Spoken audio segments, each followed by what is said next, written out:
Bonsoir chers frères et sœurs, j'espère que vous allez bien. Nous sommes aujourd'hui avec notre frère et nous avons une série de questions pour lui. Alors bonsoir mon frère. Oui, bonsoir mon frère, comment allez-vous? Oui, nous allons bien par la grâce du Seigneur. Et chez vous? Oui, par la grâce du Seigneur, ça va très bien. D'accord, c'est vraiment un plaisir pour nous de vous recevoir sur notre plateau. Voilà. Et comme vous le savez, nous sommes là ce soir pour partager avec vous quelques informations et aussi poser quelques questions. Voilà. Sans plus tarder, je veux que vous nous parlez un peu de vous. Voilà. Si vous pouvez vous présenter, qui êtes-vous et d'où est-ce que vous venez. Merci. Merci frère pour l'occasion que vous m'accordez dans le Seigneur. Le fait de ce que vous posez la question que je suis Massa, le frère Massa, envoyé du Seigneur pour une mission bien précise au milieu de vous. D'accord. Voilà un peu. D'accord. Ça c'est la petite présentation en quelque sorte. D'accord. D'accord. Vous êtes le frère Massa, envoyé du Seigneur. S'il vous plaît, excusez-moi, mais c'est un nom quand même rare. Voilà. Que signifie Massa? Je sais un peu si c'est possible de savoir. Qu'est-ce que Massa, ça veut dire quoi? Est-ce que vous avez une idée ou bien c'est un nom que on n'a aucune idée, c'est les parents qui ont donné le nom? D'accord. Je pourrais donner la définition du nom Massa. Massa en réalité veut dire sortir de l'eau. C'est tout ce que peut donner comme information. D'accord. Voilà, vous sortez de l'eau. D'accord. Et d'accord, la prochaine question c'est de savoir, vous dites que vous êtes Massa. Et la prochaine question est de savoir, êtes-vous le Messie, le Christ? Est-ce que vous êtes le Christ? Parce que bon, beaucoup de choses que nous voyons et ça nous met en certaines questions. Et cette question, vous allez savoir, est-ce que vous êtes le Christ, le Messie? D'accord, merci pour la question. Je ne suis pas le Messie qui est le Christ. D'accord. Je peux le dire avec une précision, je suis une ombre de lui. Si tu me vois, c'est que si tu soulèves un peu la tête, tu le verras. Je suis une ombre de lui. Et nous le connaissons en tant que le Seigneur Tout-Puissant. Et autour de lui, il a beaucoup de frères. Et heureux ceux qui connaissent les frères du Seigneur. Donc voilà un peu. D'accord. D'accord. Pour appuyer un peu sur cette question, vous avez dit que vous êtes une ombre de lui. Vous avez dit un peu comme Moïse était l'ombre du Seigneur, en quelque sorte. Est-ce que c'est un peu familier? Bon, que celui qui discerne les choses les discerne en fait. Et parce que le Seigneur lui-même, il fera connaître les choses qu'il veut connaître à ses élus. Parce que nous sommes à un temps, un temps, des temps et la moitié d'un temps, qui ne durera pas longtemps. Dans ce temps se fera tout ce que le Seigneur aura prévu de faire dans son projet de la fin. Et donc dans la fin, vous connaîtrez ce que vous devez connaître de la part du Seigneur. D'accord. Merci beaucoup. Alors, frère Massa, parce que vous avez dit dans la présentation, vous êtes venu pour une mission bien précise. Alors, nous voulons savoir, qu'est-ce que vous êtes venu apporter? Quelle est cette mission? Si possible, de savoir quelle est cette mission, qu'est-ce que vous nous apportez? D'accord. Bon, en tant que un envoyé du Seigneur, une ombre de lui, je peux dire que je suis venu en son nom, puisque le Seigneur est debout devant moi, apporter une bonne nouvelle, qui est La nouvelle que nous avons tous entendue. L'évangile, comme vous le connaissez. D'accord. Mais plus précisément, la bonne nouvelle de l'évangile éternel, D'accord. basée sur le petit livre. D'accord. Le petit livre. Oui, j'apporte le petit livre de la part de celui qui est. D'accord, frère Massa. Vous avez abordé un sujet concernant le petit livre. Et d'accord, de quoi parle le petit livre? D'une manière plus simple, le petit livre. Voilà, de quoi parle-t-il? Est-ce que c'est possible d'avoir une idée du petit livre? D'accord. Comme nous lisons dans la parole, dans le livre d'Apocalypse, je vais essayer de lire aussi rapidement. D'accord, il n'y a pas de problème. Apocalypse chapitre 17. Bon, bien avant d'abord, chapitre 14, on va lire le chapitre 14. D'accord. Ensuite, on va lire le chapitre 10. Apocalypse chapitre 14, je le lis.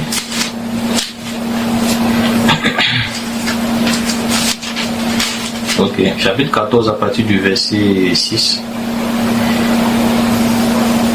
Je vis un autre ange qui volait par le milieu du ciel, ayant l'évangile éternel pour l'annoncer aux habitants de la terre, à toute nation, à toute tribu, à toute langue et à tout peuple. Et il disait d'une voix forte, craignez Dieu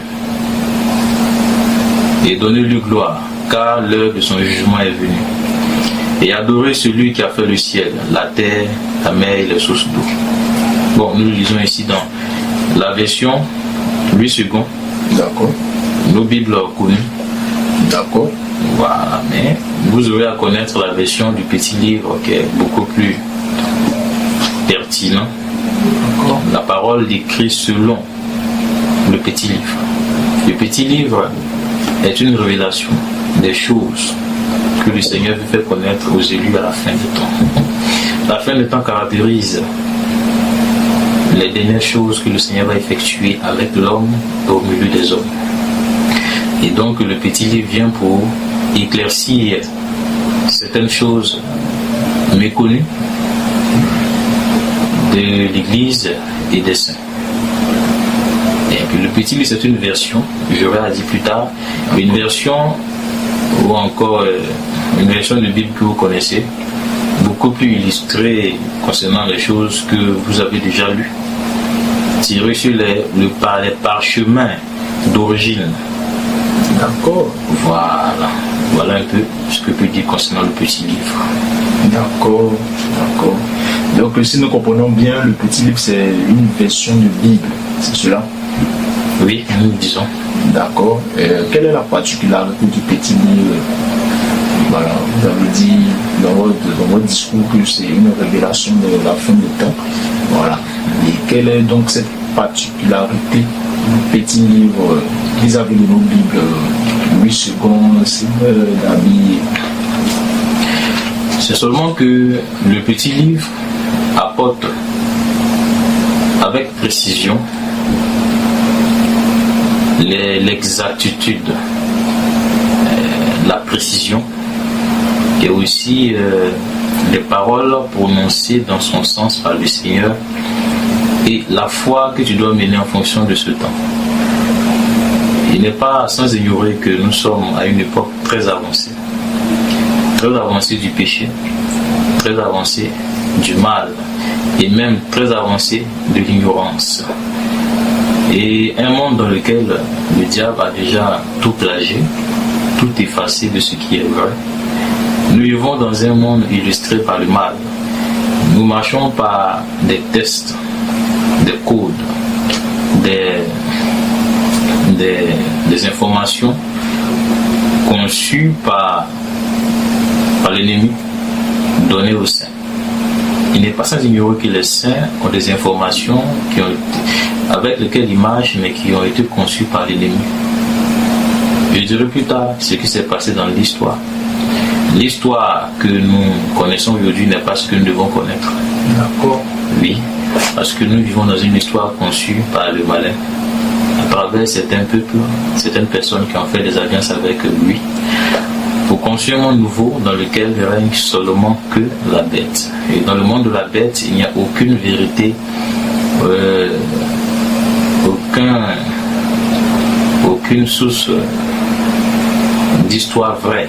Il faut tout changer pour construire un monde à la bête. Et le petit livre vient vous révéler en réalité ce qui s'était passé, afin que nous puissions comprendre ce qui se passe aujourd'hui et comprendre les choses qui viennent. Parce que des choses arrivent sous nos yeux, qui nous préparent à des choses qui arriveront, mais nous n'avons pas les yeux ouverts parce que pratiquement les textes ne nous permettent pas de voir celui qui va rentrer en scène au milieu de nous. Et celui qui va étendre sa main sur le monde entier pour lui donner un enseignement, pour lui donner un jugement, pour lui donner une correction et un salaire. C'est pourquoi le petit livre vient pour éclaircir ce que la parole de Yah, c'est celui que les hommes connaissent sous le nom de Dieu. Bien que Dieu soit un terme vague qui signifie en réalité que nous devons identifier qui nous adorons. Dieu est vague parce qu'il y a trop de dieux, plusieurs dieux. Mais le peuple de la Bible n'a qu'à adorer Yah. Voilà. Et c'est la parole de Yah que l'ennemi a effacée. Ce sont les informations sur Yah que l'ennemi a effacées. Afin que ce monde soit un monde moderne à lui, qui ne connaisse pas en réalité qui est Yah Nzambe, Tata Nzambe et le fils de sa gloire. Vous voyez un peu? Et donc, c'est pas une chose qui étonne, c'est une prophétie que la bête va essayer de changer les temps et la loi qui est la parole du Seigneur. Toutefois, c'est celui qui est intelligent qui comprend, que celui qui veut se faire aider par le Seigneur comprendra. Voilà un peu ce que je dis. D'accord. Donc vous nous annoncez là que le nom de celui que nous appelons communément Dieu, son véritable nom c'est Yah. C'est cela, Yah Nzambe ou Tata Nzambe. Oui, quand nous lisons les Bibles que nous avons comme lu seconde Arbi et Semeur, nous voyons plusieurs noms de Dieu. Dieu, le tel Dieu, a plusieurs noms dans la Bible que nous connaissons. Jéhovah, par exemple, Jéhovah Jireh, Rapha. Son dernier nom connu révélé par la Bible, c'est Jésus. Donc Dieu a plusieurs noms. Le tel Dieu se fait connaître sous plusieurs noms dans le temps en lisant le livre. Vous voyez un peu. La même chose aussi est le peuple de la Bible dans le temps. Si vous interrogez un ancien, peut-être de l'ère de Christ par exemple, à l'époque de Christ, si tu lui dis Dieu, il te dira qu'il ne connaît pas Dieu. Mais si tu lui dis Yah, il te dira ne prononce pas ce nom en vain. Et tu lui dis par exemple Yah Nzambe, il dit nous ne prononçons pas ce nom en vain. C'est ce nom, Yah-Abé, qui a été au fil du temps traduit sous le nom de Yahvé. De Yah-Abé, nous sommes passés à travers les langues à Yahvé. Vous voyez un peu? Bon, nous en reviendrons dans la suite des temps. Et par la grâce du Seigneur, nous aurons des détails et plus de détails dans le petit livre, parce que le petit livre révèle toutes ces choses. Pour ceux qui l'ont, bien sûr. Donc, vraiment, ça, ce que vous venez de nous révéler, c'est pertinent, parce que, bon, c'est quelque chose que nous ne connaissons pas. Vous voyez, nous connaissons que la Bible nous parle de l'Éternel, la Bible nous parle de Dieu avec un grand D. Il y a eu même le tétragramme, je crois, Y, H et tout là. Mais le véritable nom du Seigneur, vous venez de nous dire, mais excusez-moi, frère Massa, vous avez dit que dans le petit livre, nous aurons plus de détails. Mais cette question me ronge. Pourquoi donc changer le nom du véritable Dieu? Pourquoi? Qui peut avoir cette idée de changer le nom du véritable Dieu, celui qui a créé le ciel, la terre? Voilà, c'est un peu perturbant. Donc, qu'est-ce que vous avez à dire là-dessus? Est-ce que vous pouvez nous dire quelque chose là-dessus concernant la suppression du nom du Seigneur? D'accord. C'est une belle question, bien sûr. Nous savons que au nom, quand nous lisons la Bible, les Bibles que nous avons actuellement, au nom de Jésus, est chassé tout démon. C'est ce que nous voyons dans les églises. Au nom de Jésus-Christ, est chassé tous les démons. Mais, je peux le dire, nous ne sommes pas seuls sur la terre. Nous ne sommes pas tous des humains sur la terre. Les humains ont une poignée d'informations. Mais la masse des humains ont une poignée d'informations. Et les informations qui les tiennent aujourd'hui, ce sont les informations qu'on leur a données avec lesquelles ils doivent fonctionner. L'Église aussi fonctionne avec des informations qu'on leur a données. Et ça produit son effet. Vous voyez un peu. Il n'est pas sans isoler que les pratiquants, par exemple, des pratiques occultes, lorsqu'ils invoquent des noms de leurs démons, il y a des manifestations. Il y a même des guérisons. Il y a des miracles. Lorsqu'ils vont voir les eaux, par exemple, les eaux leur fournissent ce qu'ils veulent. Lorsqu'ils vont voir la lune, le soleil, ces démons qu'ils adorent agissent en fait. Ils font des miracles, ils ont des guérisons. Il n'est pas aussi sans ignorer que beaucoup de noms que nous connaissons aujourd'hui sont des noms de démons, même au milieu de la foi de l'Église. C'est quelque chose qui a été donné dans la parole. Lorsque le Seigneur dit certaines choses, pour ce que je dis, fions-nous aux prophéties qui sont écrites dans le livre. Le Seigneur il avertit l'épouse, il avertit celui qui pratique les Écritures, celui qui aime la foi, de comment sera les choses à la fin. À la fin, la bête viendra avec une puissance d'égarement. Et cette puissance d'égarement n'est pas autre chose que liée au livre que les Romains ont donné au monde. En vérité, lorsque nous allons plus loin, pour la question que vous posez, nous sommes obligés d'aller un peu dans l'histoire. D'accord. Si c'est possible. D'accord, quelques ok. Merci. En effet, l'histoire nous raconte que le peuple de la Bible avait des persécuteurs qu'on appelle les Romains. Voyez un peu. Je prends par exemple au temps de la foi, au temps de Christ, ceux qui persécutaient le peuple de la Bible, c'était les Romains. Voyez un peu. Et lorsque nous sommes allés encore plus loin après la mort du Christ monté au ciel, quelques décennies plus tard, on peut dire quelques siècles, si on peut dire, ceux qui ont envoyé la Bible au peuple de la Bible, c'était les Romains. C'est-à-dire les mêmes persécuteurs ont envoyé le livre aux persécutés. Vous voyez un peu. Et nous voyons que dans l'histoire, pourquoi le peuple de la Bible était persécuté? Ils étaient persécutés parce que ils sont appelés peuple de vérité. D'accord. Et sur la terre, il n'y a que ce peuple-là qui est appelé peuple de vérité sur la terre. Ce qui suppose que les autres, à savoir qui ils sont. Vous voyez un peu. Et ce peuple était persécuté parce qu'ils avaient sur eux un nom ou encore une étiquette de gloire, de vérité, de supériorité. Vous voyez un peu. Et les Romains détestaient la foi. Vous voyez un peu. L'histoire est connue, hein, nous savons que Constantin, comme nous voyons, a fait beaucoup de choses. Les Romains qui étaient ennemis du peuple ont envoyé le livre au peuple de la Bible en introduisant dans le livre les noms de leurs dieux. Les noms des dieux romains ont été introduits dans le livre. Ce qui cause la nuit, comme le Christ l'a annoncé, la nuit vient où personne ne peut travailler. À se poser la question, qu'est-ce que la nuit? La nuit, c'est le changement de l'histoire. Nous rentrons dans une histoire qui est fausse, mais nous vivons dans cette histoire.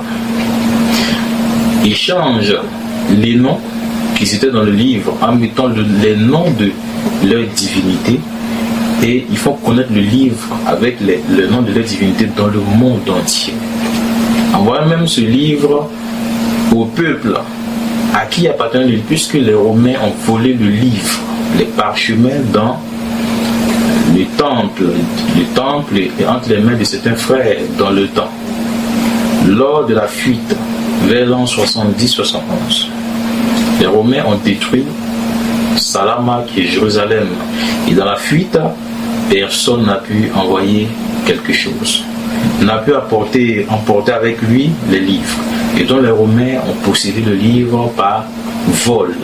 L'ayant volé, sachant et connaissant que ce livre est le livre le plus puissant du monde, l'ayant volé, ils ont travaillé dans le mensonge et fait connaître le monde leur Dieu.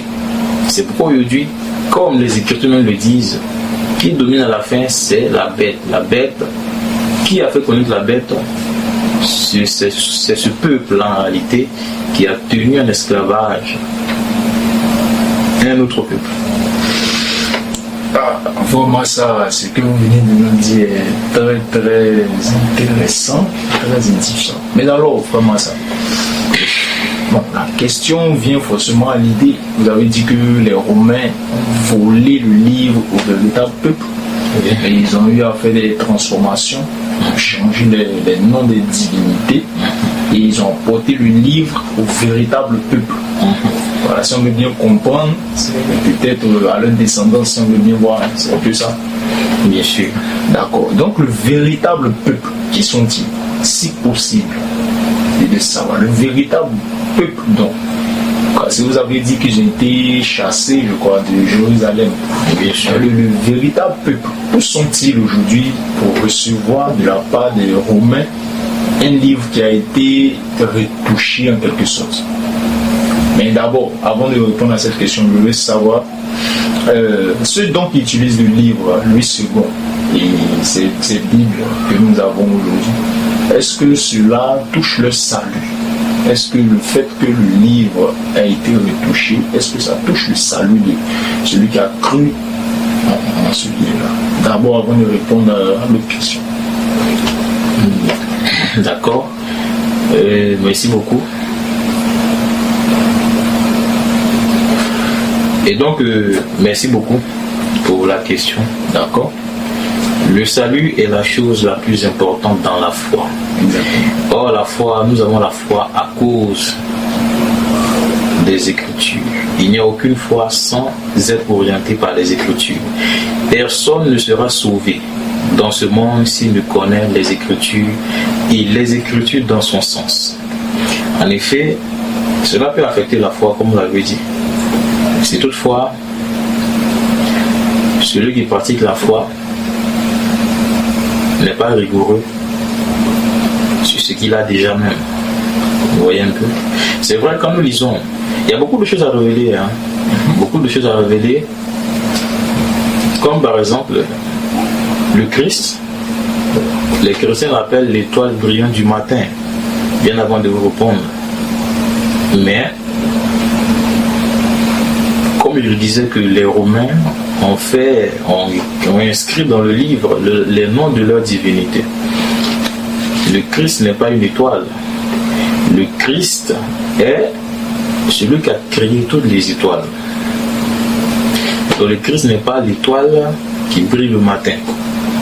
Mais plutôt c'est Lucifer. Selon que nous tous savent, Lucifer est l'étoile qui brille le matin. Il est appelé le fils de l'aurore, l'étoile brillante du matin. Il brille le matin. Mais aujourd'hui, l'Église adore une étoile. On n'adore pas les étoiles. C'est écrit dans le livre. C'est l'un des commandements de ne jamais se tourner vers les astres. Mais comment c'est arrivé? Qui les a convaincus? Qui leur a donné cette information? Qui a inscrit dans le livre que les enfants lisent de se tourner vers une étoile? Ce sont les Romains. Et ainsi, ils ont fait beaucoup de choses. Lorsque nous disons, décortiquons les dieux qui sont inscrits dans le livre qu'ils nous ont donné. Nous avons reçu un livre, bien sûr. Et bien que nous aimons le Seigneur, c'est pour révéler ces choses. Le Seigneur lui-même a dit, nous pouvons le lire dans Apocalypse chapitre 13, à partir du verset 7, celui qui comprend ces choses, le Seigneur a bien précisé que toute la terre va adorer la bête. Toute la terre adorera la bête. Il précise encore, il appuie même que la bête va vaincre les saints. Il va l'emporter sur eux. Les saints, c'est qui? Si je prends l'église en général, voici un peu l'église en général. Mais l'église en général n'est pas appelée les saints. Si nous rentrons encore dans l'église, nous devons fouiller dans les églises pour voir ceux qui pratiquent la sainteté qui est écrit dans le livre. Même ceux-mêmes qui pratiquent la sainteté, c'est écrit que les textes, la prophétie dit que la bête a eu la victoire sur les saints. Je prends un exemple dans les chrétiens qui jouent et les chrétiens qui sont sérieux. Même les chrétiens qui sont sérieux, c'est qu'il y a les chrétiens, les pasteurs, les ministères qui sont sérieux, la bête a la victoire sur eux. Qu'est-ce que ça signifie? C'est la question à ces textes, à ces écritures. Qu'est-ce que cela signifie? La bête a emporté sur l'église, même les saints. Mais les saints, c'est l'épouse en fait, il veut dire. Et ce n'est pas le seul texte. Hein. Le Christ même dit, lorsque nous lisons dans Matthieu, nous voyons que le Christ parle de 10 vierges, 5 qui sont sages, 5 qui sont folles.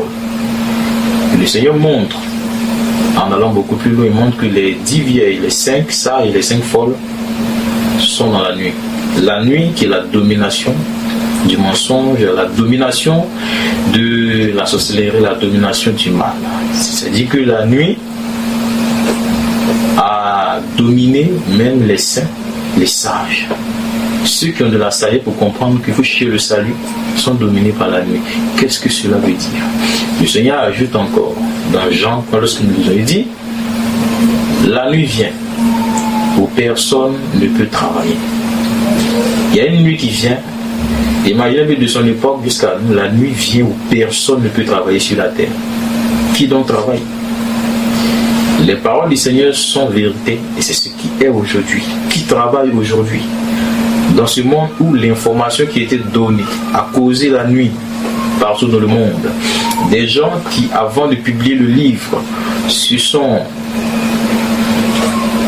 préparés consciemment a fait connaître au monde la sorcellerie, a fait connaître au monde le nom de certains anges et que les hommes les adorent. Et alors plus loin que même ceux qui aiment le Seigneur adorent leur divinité, pensant, les noms bien sûr de leur divinité, pensant qu'ils adorent le nom supérieur. Et donc voici. Si donc nous ne considérons pas que le malin qui est Satan, qui est Lucifer, a eu le pouvoir un certain temps dans le passé d'agir sur le livre, nous serons à la fin des hommes qui sont détruits parce qu'il leur manque la connaissance du salut. Le salut, c'est un nom. Et c'est en ce nom que nous avons le salut. Mais si le diable enlève, je sais pas, aujourd'hui on invoque des noms sur nos enfants, on invoque des noms sur l'église, on invoque le nom sur les gens, on chasse les démons. Les démons, ils savent quel nom peut le chasser. Bien sûr. Les Romains travaillent avec des démons. Oui. Celui qui ne connaît pas les Romains, qui voit un peu, qui fasse ses recherches. Qui est le Romain? Qui est ce peuple? Les Romains, il y a des Romains chrétiens aujourd'hui qui croient en la foi, qui voudraient sauver. Mais les Romains du temps qui ne connaissaient pas la foi, qui avaient l'autorité, qui avaient même... Parce que c'est entre leurs mains qu'était la Bible. La Bible a été entre leurs mains pendant au moins des siècles. Nous, c'est nous avons la Bible. Mais eux, ils avaient la Bible. Eux qui ne connaissent pas la foi, ils avaient la Bible. Ils l'ont lu, ils ont vu que c'est un livre qui sera riche toute l'éternité. Mais pourquoi pas écrire ce livre en notre faveur? Vous voyez un peu. Aujourd'hui, quand un frère lit ce livre, il pense que ce livre appartient à quelqu'un d'autre. Comme vous avez posé la question, ce livre n'appartient à personne d'autre qu'au peuple du livre. Mais le peuple du livre, même si tu leur dis voici ton livre, il se trouvera étranger parce que le livre a été correctement changé. Vraiment, ça, ce que vous venez de nous dire, nous glace beaucoup. Je suis vraiment glacé. Alors, je veux poser cette question. Ceux qui utilisent donc, ou bien qui ont utilisé les Bibles avant le petit livre, je veux parler de nos frères dans la foi, avant la révélation que vous venez de nous faire du petit livre. Est-ce que ce livre-là les conduit tous à la perdition? Vu que le nom qui nous sauve n'est pas mentionné. Merci beaucoup frère pour votre question. Tout ce que nous souhaitons, c'est que tous soient sauvés. C'est ce que le Seigneur dit et c'est ce que le Seigneur veut. Le Seigneur veut que tous parviennent à la connaissance de la vérité pour être sauvés. Il ne veut pas que les hommes, aucun humain sur la terre, qu'il soit enfant, vieux, jeune, ou plutôt jeune, vieux et autres encore, puisse rater cette seule et unique occasion qui lui est donnée de connaître la vérité pour sauver son âme. En vérité, ce qui sauve, puisque le Seigneur sait déjà toutes choses qui arrivera à la fin, le Seigneur dit que la nuit vient où personne ne pourra travailler. Dans la nuit, pour être sauvé, je précise une chose qui s'est passée bien avant la nuit. Bien avant la nuit, nous avons vu la lumière du monde. Cette lumière qui a illuminé le monde entier, qui est le Christ. Il dit, je suis la lumière du monde. Cette lumière qui était sur la terre éclaire toute la terre. Il fallait avoir les yeux pour voir. Il est la vérité qui sauve le monde. Cette lumière illumine toute la terre. Mais il suffit que cette lumière doit remonter dans sa position initiale. Il était seulement en mission sur la terre. Et lui-même précise que il faut qu'il parte. Mais lorsqu'il s'en ira, pourquoi il lit dans Jean, chapitre 14, verset 30-31, il dit que lorsqu'il va monter vers son trône, viendra sur la terre un prince. C'est dès qu'il est monté, dès qu'il monte, vient le fils ou le prince de ce monde qui vient pour faire un travail qui lui a été autorisé en fonction de la foi. Parce qu'en réalité, la foi est quelque chose que Yah donne gratuitement. Une autre chose, c'est que Yah ne va pas garder la foi pour toi. Ça ne s'est jamais fait. Je vais l'expliquer pourquoi. Yah te donne gratuitement la foi, mais il te demande de garder la foi. C'est ce qu'il a été dit avec Adam. Yah a donné la vie à Adam, il lui a donné des conseils, il faut garder la vie. Ne touche pas la mort, ne touche pas la séduction, ne touche pas le mensonge, ne touche pas les propositions. Et que le jour que tu toucheras, tu mourras. Adam qui avait le salut, bien sûr, il lui a donné des conseils pour garder son salut propre et pour garder de façon éternelle ce qui lui a été donné gratuitement. Ce même salut qui est l'arbre de vie a été donné aujourd'hui aux hommes. Vous voyez un peu. Mais il lui suffit seulement à Satan de désorienter celui qui va me chercher le salut en lui donnant de fausses informations. En effet, si quelqu'un dans la nuit est sérieux, même s'il invoque le nom de Jésus, mais qui pratique en réalité la vérité du salut qui est la croix, il est sauvé parce que le Christ qui est dans le ciel le connaît.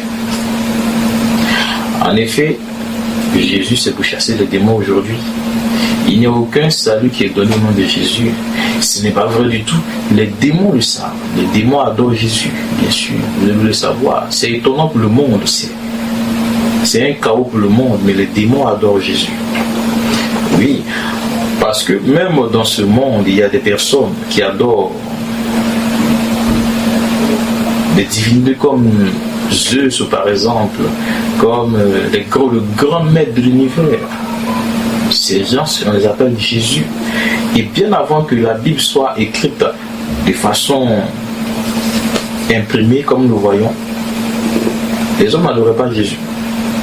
Les hommes ne connaissent pas ce qu'on appelle Jésus. Les hommes connaissaient des noms qu'ils étaient à l'origine. Mais lorsque les noms qui sont à l'origine ont été changés, les hommes adorent quoi maintenant? Ils adorent les divinités qu'on leur a données dans le livre.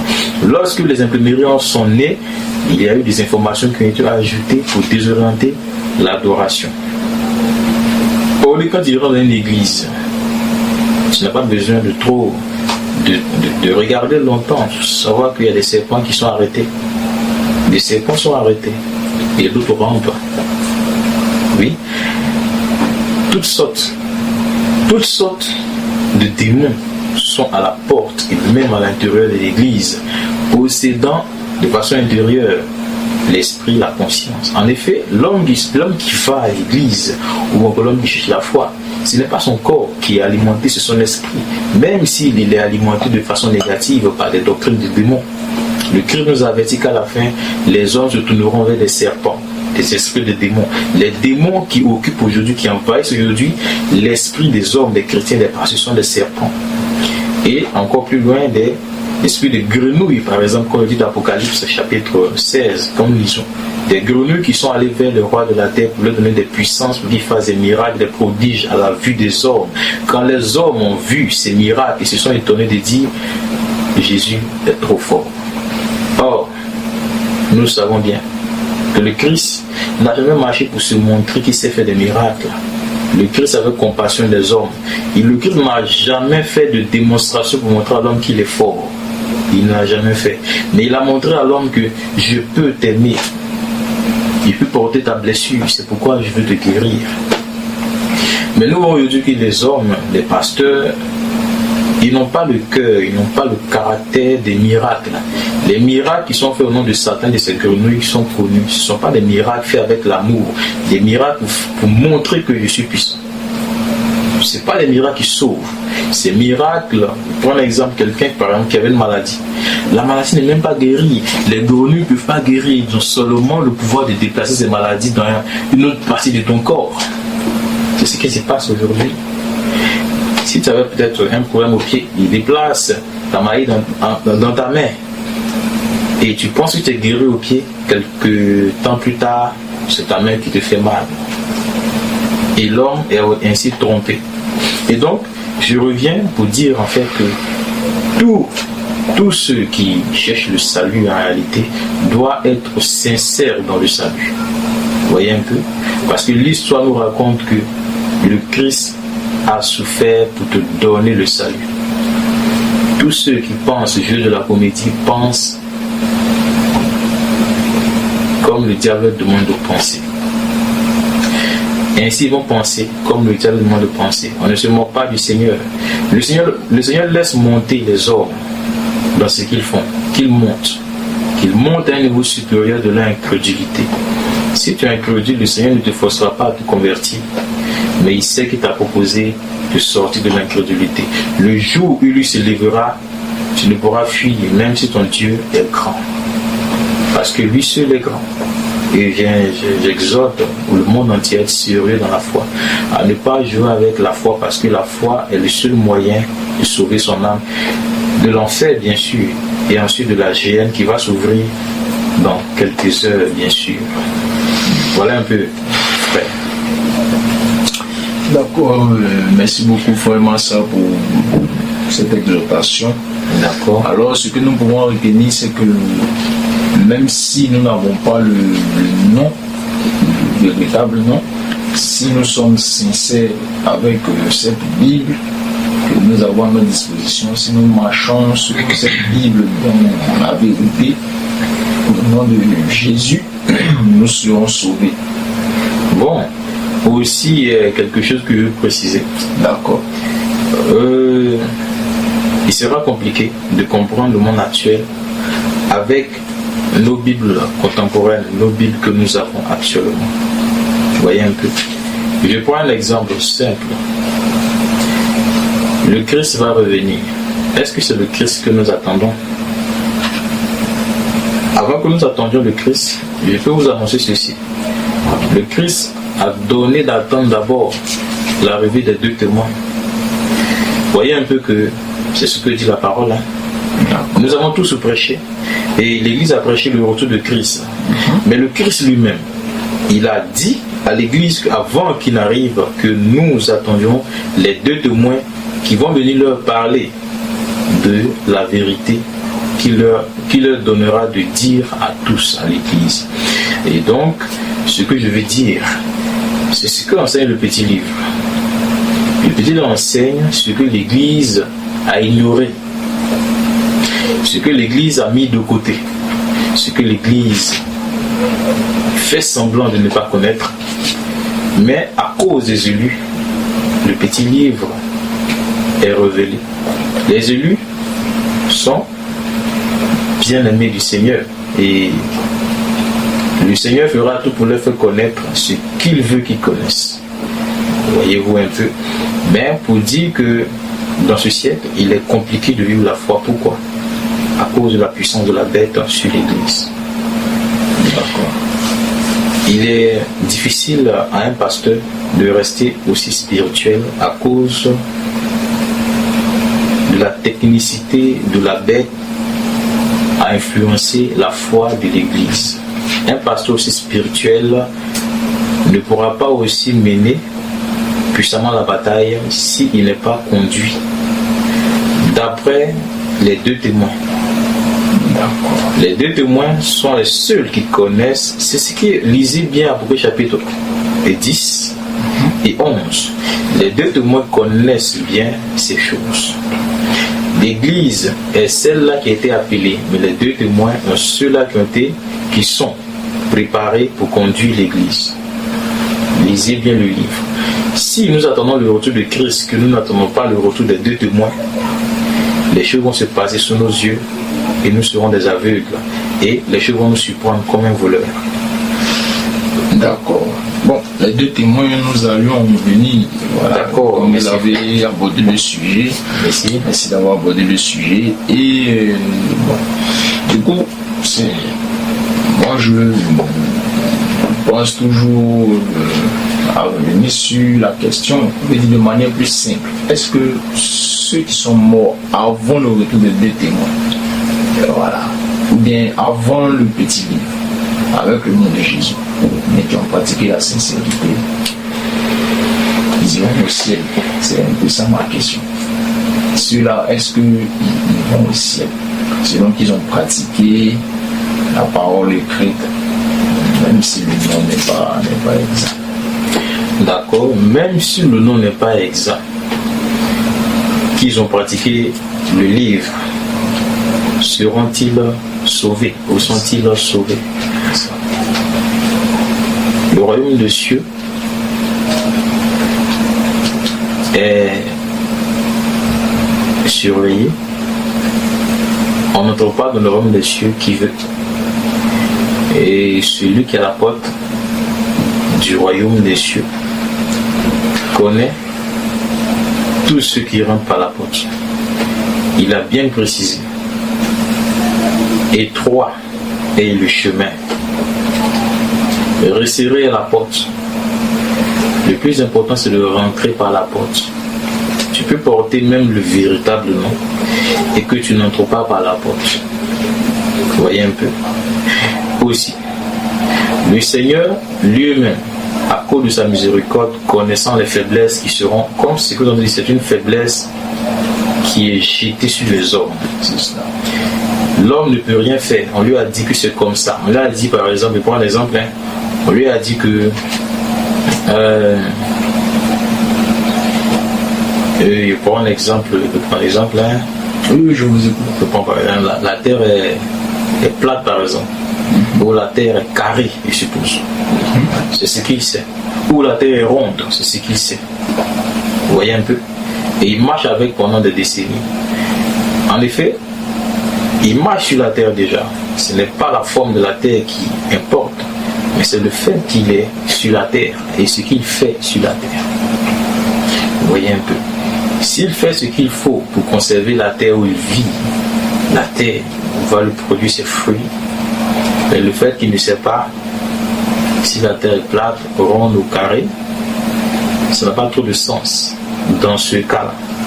Vous voyez un peu? Mais le fait qu'il marche sur la terre et qu'il sait entretenir la terre va produire ses fruits et il profitera des fruits de la terre. D'accord. Vous voyez un peu? Mais je prends un autre exemple palpable encore. Si on lui dit que la terre n'est pas le lieu où il doit habiter, qu'il doit l'habiter sur Mars par exemple, et qu'il cherche à aller sur Mars alors que c'est la terre qui est son lieu d'habitation, là il va mourir. D'accord. Parce que là il cherche à aller sur notre planète pendant que la terre et l'environnement qui a été conçu pour son corps, pour ses organes, ne peut pas aller vivre ailleurs. Là, c'est une attente de vivre en dehors de ce qui est normal. C'est la même chose. Celui qui n'a pas connu le nom du Christ, mais qui a été sincère, qui produit les fruits que le Christ a demandé, est sauvé par le Christ, la miséricorde du Christ, jusqu'au temps fixé où le Christ va révéler les choses qu'il doit révéler. D'accord. Et donc, beaucoup de frères qui ont été dans la nuit sont sauvés à cause de leur sincérité, à cause de leur foi qui était sincère, pas devant les hommes, mais devant le Christ qui a porté la croix. Parce qu'en réalité, ceux qui sont sincères et ceux qui considèrent la croix. D'accord, vraiment, c'est Voilà. merci, parce que je me dis que beaucoup de personnes ont eu sûrement à se poser cette question, et que vous avez dit que ce n'est pas le véritable nom. Peut-être que aujourd'hui ne sera pas peut-être le jour où vous allez nous révéler ce nom, sinon j'allais poser la question, bien sûr, nos frères et ceux qui nous écoutent, quel est donc le véritable nom du Seigneur? Voilà, nous avons entendu beaucoup de noms. Voilà, vous avez dit, nous lisons ici Jésus, d'autres personnes disent Yeshua, d'autres personnes disent Yahusha, voilà, il y a beaucoup de choses qui se disent. Donc, quel est donc le véritable nom de celui qui est allé à la croix pour pardonner les péchés de l'humanité? Son nom est très très important dans notre histoire. Est-ce que c'est possible d'avoir ce nom afin que nous soyons éclairés sur ce qui s'est passé avec le livre?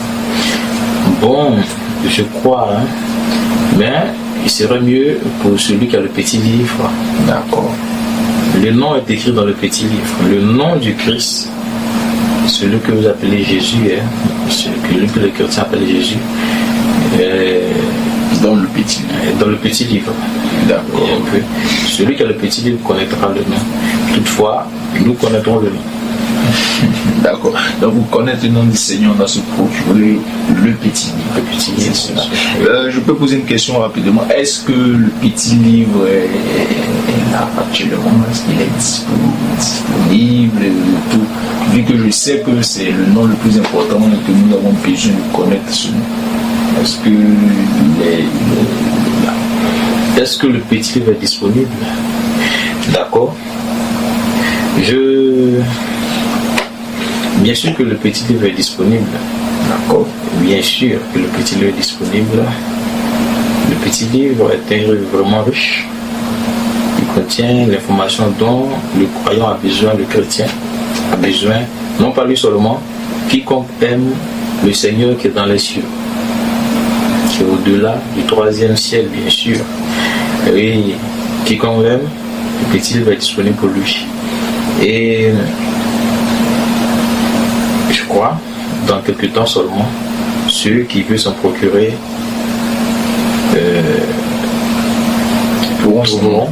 pourront s'en procurer plutôt. D'accord. Par la grâce du Seigneur.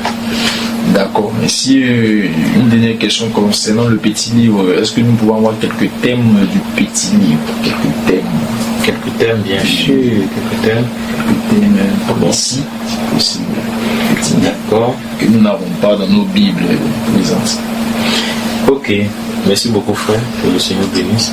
Et je crois que, comme je disais, Les Romains ont fait ce travail que le Seigneur n'a pas aimé. Le Seigneur n'a pas aimé ce travail romain qui était de changer de livre, et même certains versets lors de l'esclavage. J'ai vu sur le réseau que certaines personnes ont mal considéré les choses, disent que la Bible a été écrite par les Blancs pour dominer les Noirs. Non, la Bible était pour les Noirs, volée par les Blancs, travailler pour dominer les Noirs. C'est ce qui est vrai. D'accord, bien sûr. La Bible que nous lisons est pour les Noirs. Les Noirs habitaient en Israël. L'Israël actuel est une terre, bien sûr, qui était habitée autrefois par un peuple noir au milieu duquel est né le Christ, Dieu humain en fait. Le Seigneur est né au milieu d'eux. Mais ce peuple-là a commis une erreur, bien sûr. C'est pourquoi ils ont été livrés. Le Seigneur les a livrés entre les mains des ennemis. Ils ont commis une erreur. Et cette erreur est décrite dans les Écritures lorsqu'ils disent qu'ils vont crucifier le Christ et que le sang, que les conséquences tombent sur eux et leurs enfants. C'est comme nous disons dans Matthieu, c'est écrit que les conséquences de leur acte de crucifier le Christ, de livrer le Christ, les conséquences tombent sur eux et leurs enfants. Le Seigneur a dit d'accord. Et les conséquences ont été terribles lorsque le Seigneur les a livrés entre les mains de leurs ennemis, les oppresseurs qui ont été encore plus forts sur eux, jusqu'à les chasser d'Israël. Israël, en réalité, qui est aujourd'hui, Israël que nous connaissons, la terre d'Israël qui est encore beaucoup plus grand. Ce n'est pas ce petit Israël que nous connaissons. Israël est bien grand, vous voyez un peu. Ils ont été chassés. Ils ont tous fui. D'autres sont montés un peu vers l'Inde, mais la majorité est descendue en Afrique, passant par l'Égypte. Vous voyez le canal? Ils sont passés tous par là et descendus en Afrique. Ils sont aujourd'hui en Afrique. Lorsqu'ils descendaient, ils n'ont pas pu emporter le livre. Le livre est resté dans... Il prend par exemple la Torah, par exemple. Ce qu'on appelle la Torah. L'Ancien Testament est resté dans le temple. Les Romains sont venus chercher. Le Nouveau Testament était entre les mains de certains frères que les Romains connaissaient bien. Et les frères ont fui, laissant ces parchemins. Les parchemins que nous connaissons par exemple, sauf Apocalypse, il peut dire, mais on peut dire Matthieu, Luc, que nous lisons aujourd'hui, sont des textes qui ont été entre les mains des Romains. Vous voyez un peu. Voilà. Du coup, vous nous dites que les descendants du véritable peuple d'Israël sont ici, en Afrique. Oui, oui. C'est ce que vous êtes en train de nous dire. Et c'est ce qui est vrai. C'est ce qui est vrai. Oui, oui. D'accord. Et que la Bible, la véritable parole de Dieu, du Seigneur, vient de ce peuple noir. Mais à cause de leur faute concernant le Christ, Dieu les a livrés au peuple blanc qui ont volé le livre et qui ont eu à travailler sur le livre pour le ramener ici en Afrique, en quelque sorte. C'est ce que vous nous montrez au travers des Écritures. D'accord. Et donc, quels sont, je le dis, si la Bible appartient à un peuple noir, quels sont les thèmes, quels peuvent être les thèmes du petit livre, par exemple? Quels thèmes on peut utiliser? Bon, sans toutefois quitter cette question que vous me posez au début, oui. Donner quelques termes à ce petit livre. D'accord. Lorsque les parchemins sont tombés entre les mains des Romains, l'écriture qui était sur les parchemins ne trouve pas leur sens efficacement dans les traductions que nous avons aujourd'hui.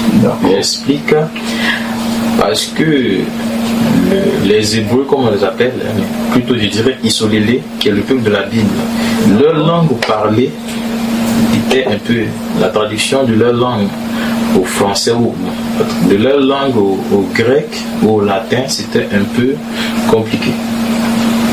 Il y a des mots qui ne pouvaient pas passer directement de Kikongo, peut-être du Lingala par exemple, puisque c'est une langue dérivée de la langue qu'ils parlaient, ne pouvaient pas quitter facilement du Kikongo vers le latin. c'était vraiment compliqué, mais les Romains ont essayé de trouver des passages quand même qui ont dilué, qui ont déséquilibré certains sens des Écritures. Mais on peut le savoir dans nos langues. Je prends l'exemple d'une langue aujourd'hui, de langue africaine. Il y a des mots qui peuvent se dire dans une langue qui ne peut pas se dire dans l'autre langue. Bien sûr. Je prends un exemple. En baoulé, par exemple, on dit Yako. Yako, on ne sait pas comment on le dit en français. Mais c'est un mot qui est consolateur. Mais Yako se dit Yako seulement qu'en baoulé. Vous voyez un peu, c'est ainsi. Pour certains mots qui n'ont pas pu trouver leur transition, mais qui ont été forcés. Et lorsqu'ils ont été forcés, ils ont trouvé un autre sens qui n'avait rien à voir dans le livre. Je vais vous donner un exemple simple. Lorsque nous lisons les évangiles, le Seigneur a bien précisé. Ce sont des versets que l'Église connaît bien sûr. Le Christ pouvait dire dans Jean chapitre 3, verset 16, que nous connaissons tous d'ailleurs, le Christique, car, disons, version lui second, d'accord, car Dieu a tant aimé le monde qu'il a donné son Fils unique afin que quiconque croit en lui ne périsse point mais qu'il ait la vie éternelle. Voici ce qui est écrit dans le second. Avec la langue française dérivée du grec, du latin et autres encore. Mais regardez une chose. Cette parole, avant qu'elle ne soit écrite en français, était dans une langue que parlait le Christ. N'est-ce pas? Le Christ n'a pas parlé grec. Le Christ parlait la langue de son peuple. Bien sûr. Voilà. Donc le Christ ne s'est jamais prononcé en français. Et donc de cette langue qu'il parle, le Christ, lorsque cette langue est transcrite en français, ça donne ce que nous venons de dire tout à l'heure en lui second. Vous voyez un peu? Mais regardez une chose. Lorsque nous lisons dans Jean chapitre 1 Jean plutôt, chapitre 2 versets 15 à 17, le Christ, il dit par la bouche de ses prophètes du salut, il dit que n'aime point le monde, ni les choses qui sont dans le monde, mais ailleurs, comme on lui dit, Dieu aime le monde, tellement il aime le monde qu'il a donné même son Fils pour le monde. Ailleurs, son prophète dit, Dieu n'aime pas le monde. Ailleurs, le Christ lui dit encore, lorsqu'il lit dans Jean, il dit, vous n'êtes pas du monde. Ailleurs, nous disons que vous êtes dans le monde, vous n'êtes pas du monde. Il dit qu'il aime le monde, qu'il a donné son Fils. Est-ce une contradiction? Est-ce des fautes de transcription? Vous voyez un peu. Ça a son sens ce que nous disons. Est-ce que Dieu aime le monde ou il n'aime pas le monde? C'est la question. L'Église ne doit pas rester les yeux fermés, parce que c'est écrit que ceux qui sont sauvés sont des sages, des personnes qui se posent des questions sur pourquoi les choses sont comme ça. Qui a fait ce travail jusqu'à toucher la parole de Dieu, la parole du Yah, pour rendre les choses ainsi. Parce qu'en réalité, les sages sont les gardiens du livre. Et donc, ce que je dis, est-ce que je laisse la question aux frères, aux sœurs, est-ce que Dieu aime le monde ou est-ce que Dieu n'aime pas le monde? C'est une belle question. Et voici. D'accord, frère Massa. Alors, avant de basculer sur la deuxième partie de notre moment, je vais vous poser cette petite question. Voilà. Le nom de Dieu, c'est Yah. Le nom de Dieu, c'est Yah. C'est ce que vous nous annoncez. Maintenant, je vais vous poser cette question. Qui est donc Dieu? Qu'est-ce que ça signifie donc Dieu? Vu que le mot Dieu ne peut pas être dit par les anciens à qui appartenait le livre. Qui est donc Dieu? Dieu, qui est-il? Non. C'est ce qui est écrit dans la Bible, hein. On voit Dieu partout. Voilà, c'est cela. Bon, Dieu peut être tout le monde, vous voyez un peu, mais Yah n'est pas tout le monde.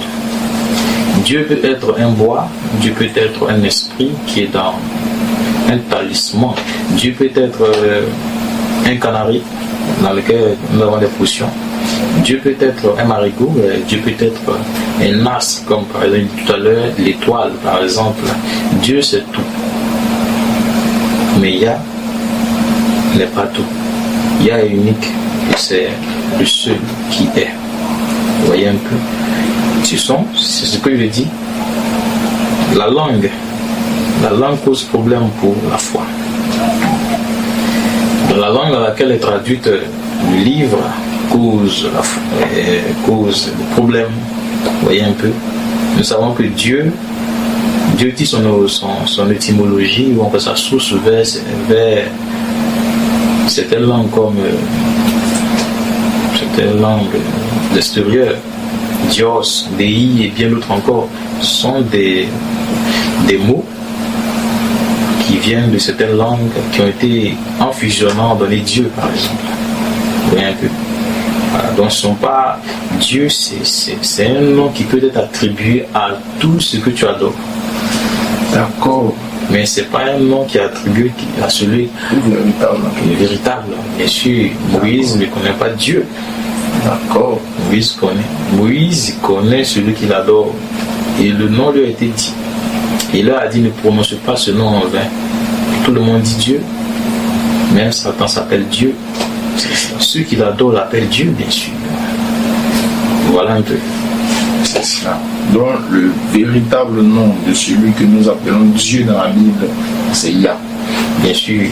D'accord. C'est comme on peut dire, hein, ceux qui ont le petit livre, le petit ne parle pas de Dieu.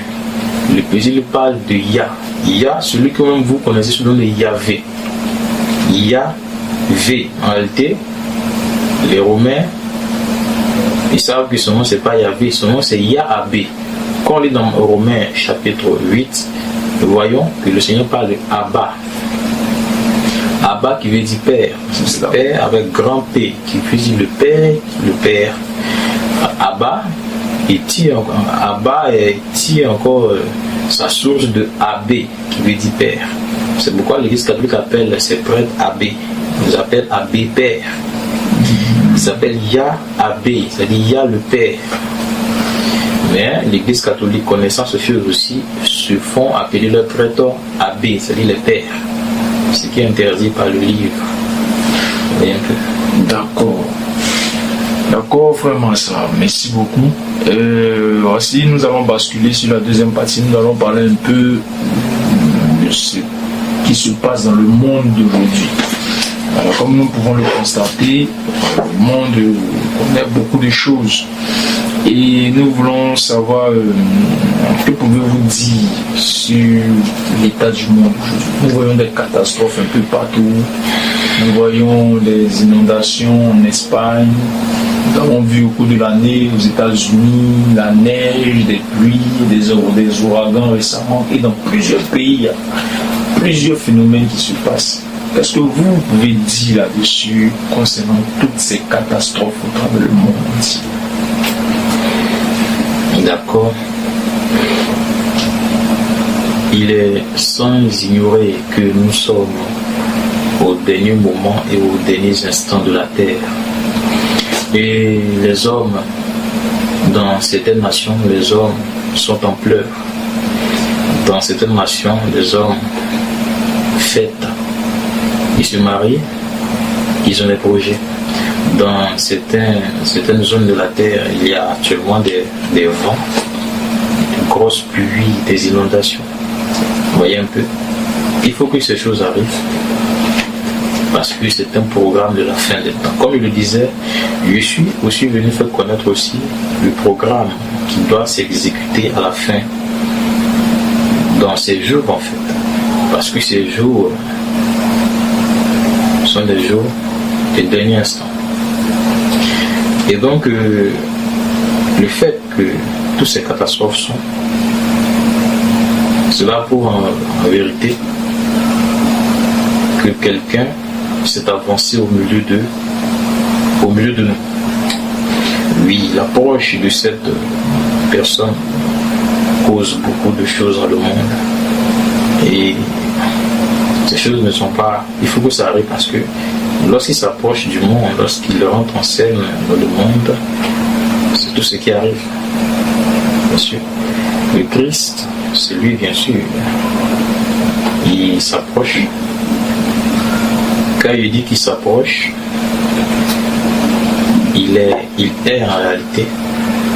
Et nous sentons déjà ces manifestations qui sont là. Et puisque sa sainteté est, lorsqu'il s'approche, c'est aussi un effet sur le monde. Mais aussi il y a d'autres choses. Pas seulement. Comme il a dit, nous ne sommes pas seuls sur la terre. Nous vivons avec des humains qui ne sont pas humains, qui détruisent la terre, qui dérangent les dispositions de la terre et qui provoquent certaines choses qui arrivent sur la terre. Aussi, c'est que l'humanité célèbre la bête et la célébration de la bête a assombri le ciel. Et le ciel est en colère, c'est pourquoi il y a des ravages sur la terre. Et pour les autres programmes, pour les autres choses qui vont s'exécuter, des nations seront frappées. Je dirais pourquoi seront frappées ces nations. Peut-être c'est cette nation qui est au loin ou proche, mais celui qui a des oreilles qui l'entendent, parce que le Seigneur est sur le point de faire quelque chose sur la terre, parce que l'homme est orgueilleux. Le Seigneur fait taire les orgueilleux. C'est pourquoi regardez un peu ce qui se passe et ce qui s'est passé.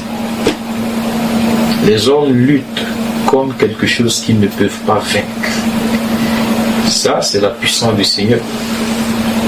Quand tu seras aussi puissant, un humain, n'oublie pas que Yahweh va venir lui-même contre toi.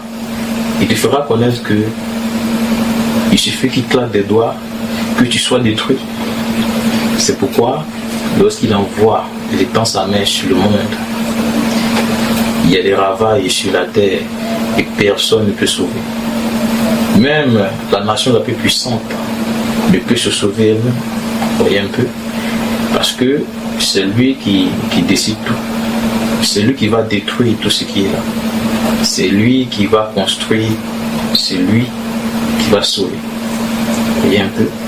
Le fait que nous ayons toutes ces catastrophes dans le monde entier, c'est le programme exécuté par les décrets du Seigneur. Le programme qui s'exécute, comme je l'ai dit, commence au nord de la terre. Parce que sous vos yeux sont descendus certains anges, je ne sais pas si vous les avez vus, et ils sont au nord de la terre. Il y a un ange aussi qui est là, qui a son pied sur la terre, son pied sur la mer, qui exécute aussi ce qu'il doit exécuter sur la terre. Et ces choses sont faites dans le temps, et les nations doivent lever la tête, de peur que ces choses ne s'abattent sur eux avec grande surprise. Que les nations aussi comprennent que le Seigneur n'est pas pressé dans l'accomplissement de ces choses. Que ce qu'il a dit s'accomplira certainement. Voilà un peu ce qui concerne ce qui arrive dans le monde. D'accord, vraiment ça. Alors vous nous dites que tout ce qui arrive dans le monde, c'est à cause de l'arrivée imminente du Seigneur, du Christ. C'est donc cela. Alors vraiment ça, je veux poser aussi cette question. Qu'est-ce que nous ne savons pas? Oui. Qu'est-ce que nous ne savons pas? Parce que nous vivons dans beaucoup d'ignorance, vous voyez, concernant déjà le livre, la Bible, que nous avons tenu depuis des siècles et des siècles. Nous venons de constater qu'il y a des choses qui ont été touchées dans le livre. Alors je vois que l'homme est plongé dans une grande ignorance. Est-ce qu'il y a des choses encore que nous devons savoir, ou est-ce que c'est en parcourant le livre que nous allons savoir toutes ces choses-là? Bien sûr, qu'est-ce que nous devons savoir que nous ne savons pas? En vérité, frère, nous savons ce que nous savons. Et en réalité, ce que nous ne devons pas savoir. Et ce que nous devons savoir n'est pas ce que, bien sûr, c'est ce que nous ne savons pas.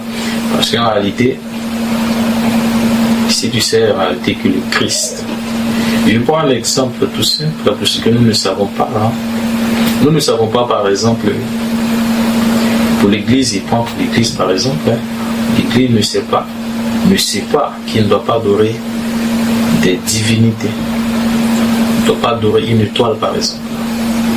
L'étoile brillante du matin que l'Église adore, qu'il appelle Jésus-Christ par exemple. Donc on n'adore pas une étoile. Vous voyez un peu. Et l'Église, quand je prends par exemple Abraham, les chrétiens adorent Jéhovah par exemple, Jéhovah Jireh. Mais quand nous lisons bien les textes, nous voyons par exemple que ce n'est pas un nom du Seigneur, mais c'est le nom d'un lieu, par exemple.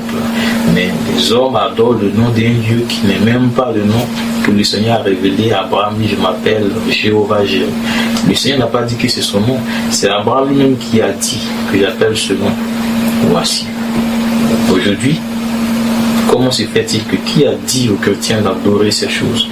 Aussi, c'est parce que au milieu des chrétiens se trouvent des missionnaires des ténèbres qui font ces choses.